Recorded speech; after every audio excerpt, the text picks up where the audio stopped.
While listening to the Imagine No Malaria presentations at annual conference last year, Cliff Rawley, the pastor of the Rogersville United Methodist Church, decided he had to do something.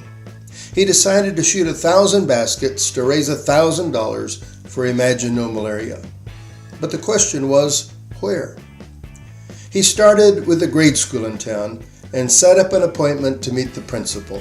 Cliff came to us, here a while back, just wanted to know if, the school would be interested in getting the kids involved in, raising money for, we called it, Imagine No Malaria. So we came up with the idea. We got several people here involved. We got the counselor involved, Mrs. Watson, our PE coach, Coach Evans. We met several different times to figure out, organize a way that we could do things where the kids would learn from it too, and where they would help with Cliff meeting his goal of shooting the baskets. So we came up with all the kids would rotate down through there, and there'd be just like different stations. And so that way there was a station where the kids could learn more about malaria and what's going on with it in Africa, how it's affecting the people over there.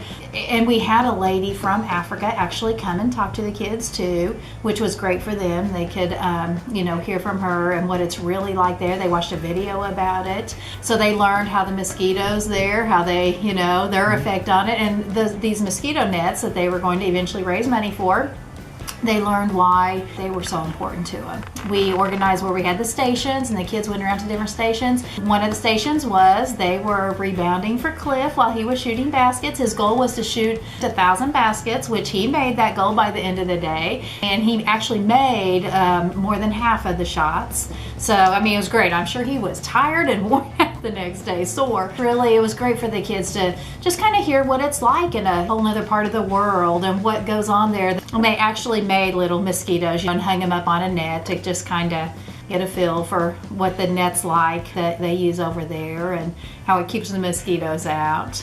And it ended up being a great day, and our kids raised a little over $1,000. Our 4th, 5th, and 6th grades. So we had a little competition between each grade level, and our 6th grade won the competition. Through sponsorships he had organized with friends and family, Cliff met his goal of raising $1,000 for Imagine No Malaria. The $1,000 that the kids raised was an added bonus.